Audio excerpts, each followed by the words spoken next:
आई अगं मला कळलंच नाही तू कधी आलीस. चेंजेस करत होतो मी, चेंज करत होतो.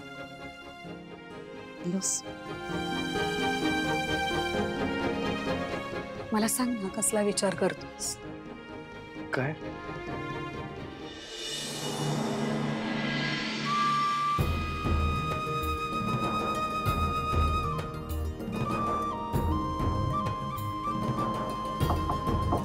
सर. सावली ये ना.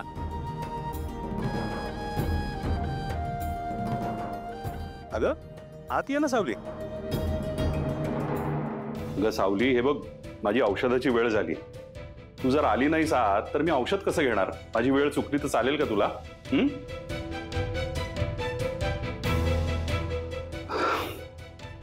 सावली अगं मी बोलवतोय तुला, म्हणून तरी आत ये.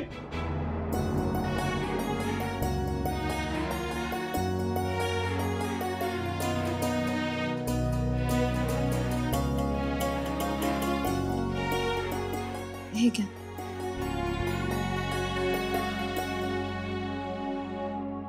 जरा ती गोळी देतेस?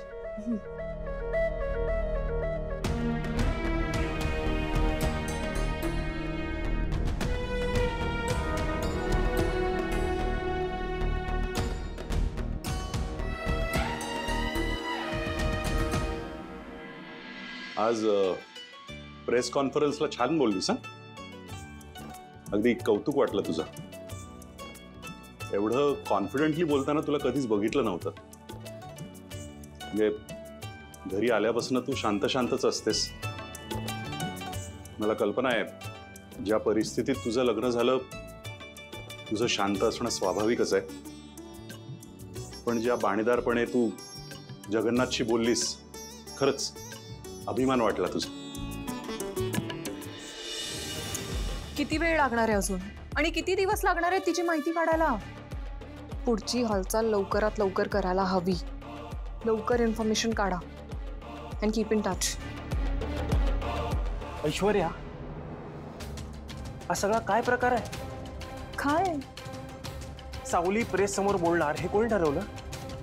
तुला माहित होतं ना ती मुलगी बोलू शकणार नाही ते, तरी तू यार का करतेस असं? का करतेस? तुझ्या सगळ्या प्रश्नांची उत्तरं मी देईन, पण त्या प्लॉट केलेल्या मुलीबद्दल इतकी काळजी का वाटते तुला? तुला एवढा कॉन्फिडंट कसा की तिला प्लॉट केलं होतं ते? बघितलं ना जगन्नाथ समोर किती चांगलं बोलली आपल्या कुटुंबाबद्दल. सगळं नाटक होतं. घरात पाहिल्यास तिला बोलताना एक शब्द फुटत नाही तिच्या तोंडून, आणि तिकडे अचानक जगन्नाथ समोर ठणकावून बोलायला लागली. खोटी आहे ती, खोटी. मला माणसं कळतात आणि मला जे माहिती आहे तेच सत्य आहे. Get it?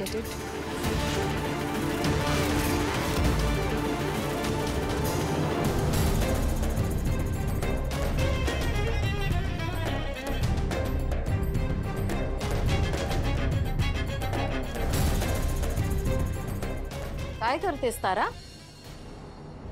सोहमचा फोन येणार होता. सोहमचा फोन? म्हणजे ऍक्च्युली नथिंग सिरियस. आमच्या ना दोघांची एक कॉमन फ्रेंड होती, तिच्याबद्दल होतं काहीतरी. सो म्हणून वाट बघत बसले होते त्याच्या फोनची. यायचं का आत?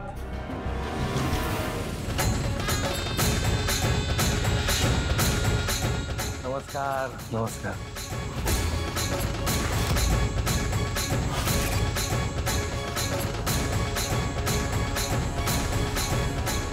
हो, असं काय करताय? आलेल्या पाहुण्याला बसा म्हणावं, त्याची विचारपूस करावी. या. हां, ये.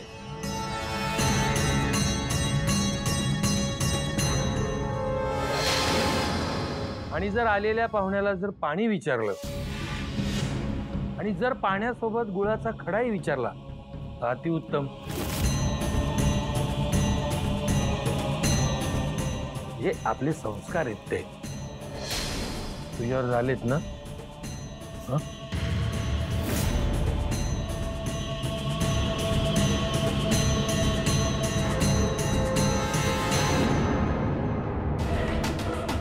का आलात तुम्ही इथे?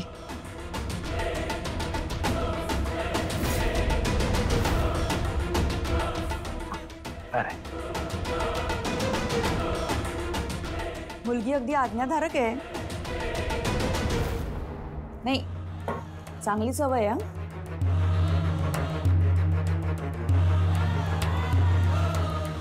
आणि असं कुणाच्याही घरी फोन न करता अपॉइंटमेंट न घेता येऊन धडकणं हे कुठले संस्कार? का आलात तुम्ही इथे?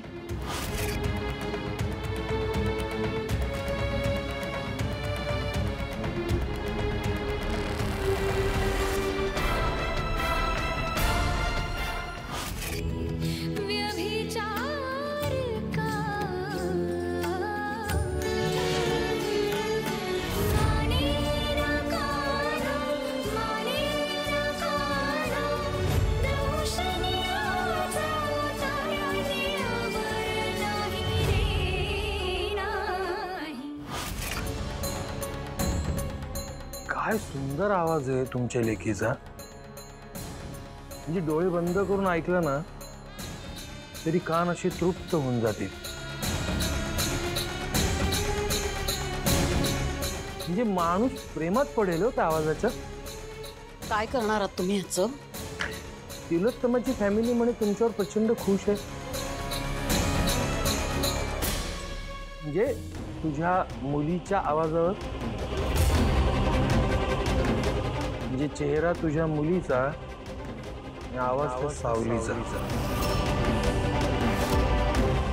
त्या आवाजावर फिदा आहे म्हणे. पुढे बोला. मी पुढे काही बोलणार नाहीये, करणार आहे. सांग, काय चाललंय तुझ्या मनात? बोल माझ्याशी. बोल बोल, जे काय मनात आहे ते बोल, मोकळा हो. अगं नाही, खरंच मी आत्ता कुठलाच विचार करत नव्हतो. मी खुश आहे. कळलं ना खरं काय होतं ते कळलं. आता काय खरंच खुश आहे. बघ मी हसतोय. नको ना खोटं बोलूस माझ्याशी. मला माहिती आहे तू ठीक नाहीयेस आणि मला वाटते तुझी काळजी. खुश असल्याचं नाटक करतोयस ना?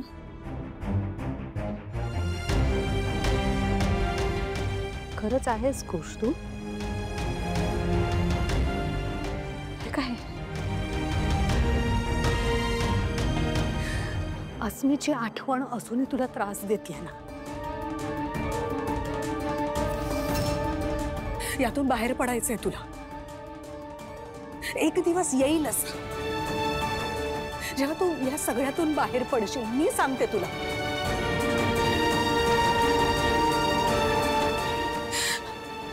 आपण करूया ते शक्य. मी आहे ना. यापुढे नाही त्रास होणार तुला. सारंग विसरेल अस्मी, पण मी विसरू द्यायला हवं ना.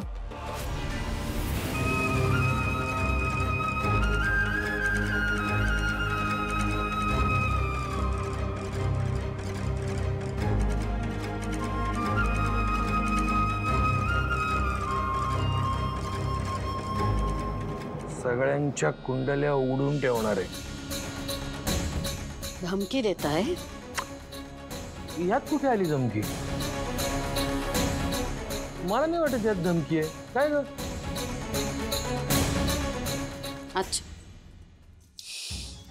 ठीक आहे, करा तुम्हाला काय करायचं.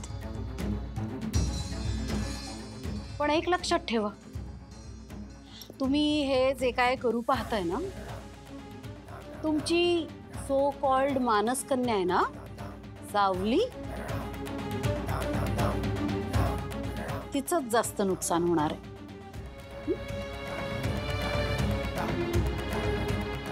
नाही कळलं? ठीक आहे, समजावून सांगते.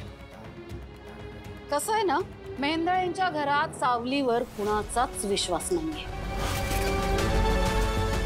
कुणी म्हणजे कुणीच नाही.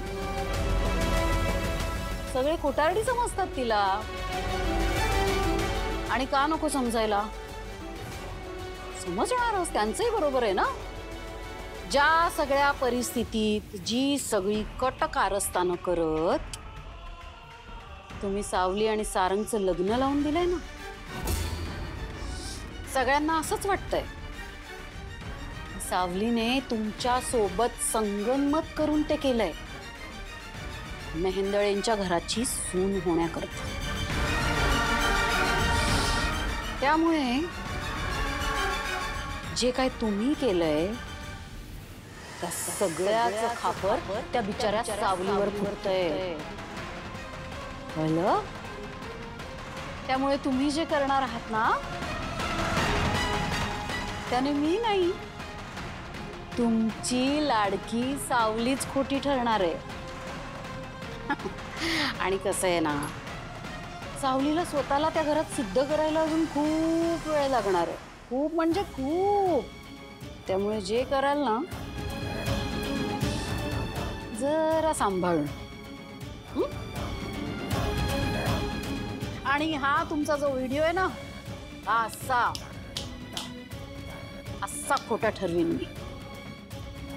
त्यामुळे हे घ्या, उचला आणि निघा इथून.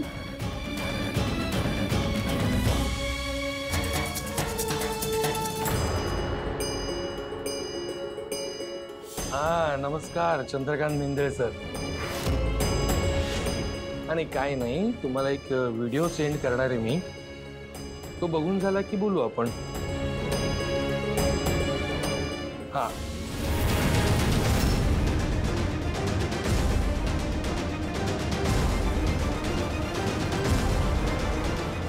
नाही लावलाय फोन. झाकली मूठ 1.25 लाखाची, कळलं? पण योग्य वेळ आणि योग्य ठिकाणी मी शिमगा करणार. फक्त ती योग्य वेळ येईपर्यंत तुम्हाला जे काही करायचंय ते करा.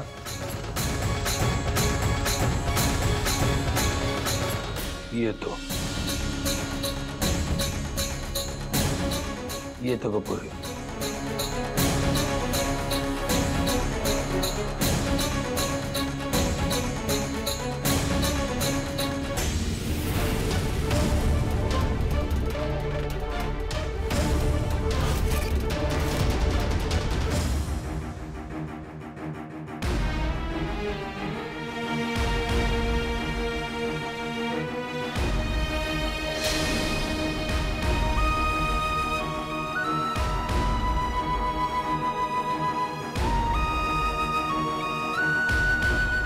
सावली, ये तू.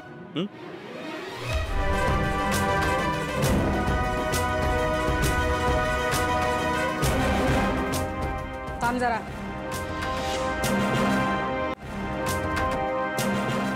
आज जगन्नाथ समोर छान बोललीस तू, आवडलं मला. मला माहित नव्हतं तू एवढी छान ऍक्टिंग करू शकतेस.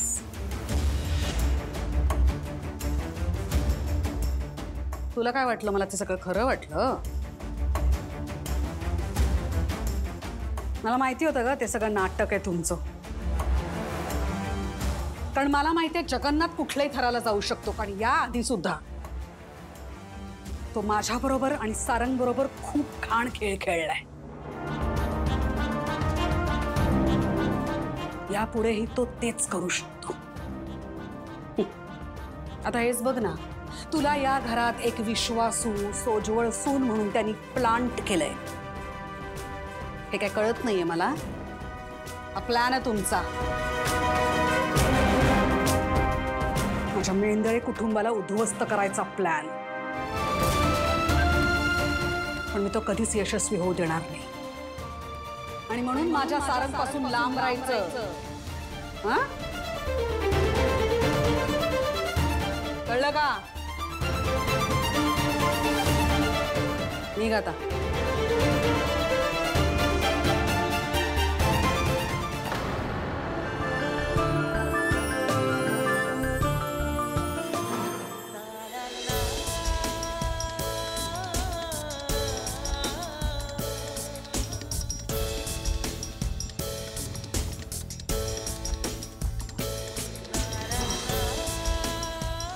सॉरी.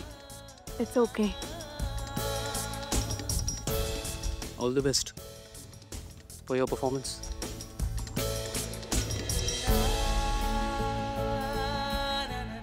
थँक्यू.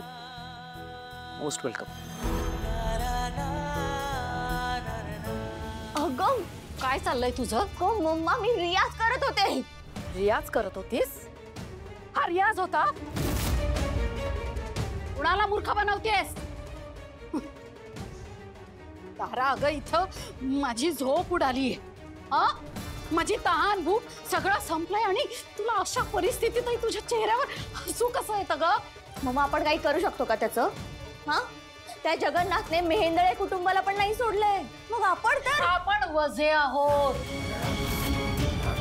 वझे.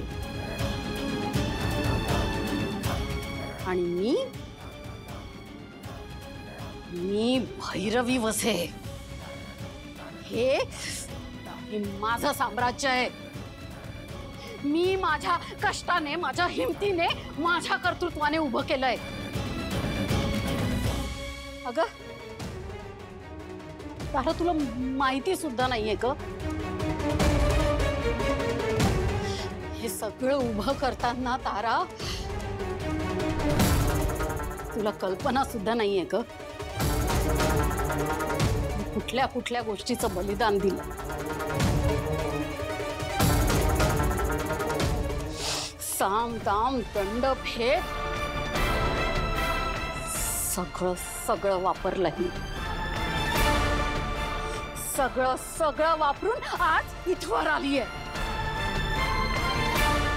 जोवर या नभात चंद्र सूर्य राहतील ना तारा, तोवर या वझे घराण्याचं नाव राहील आणि ते तुला पुढे न्यायचंय.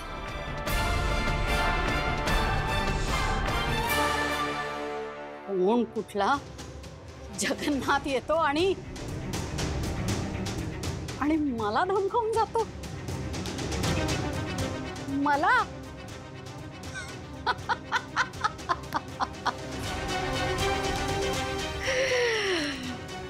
नाही रे जगन्नाथ, नाही. इतकं सोपं नाहीये ते. इतकं सोपं नाहीये.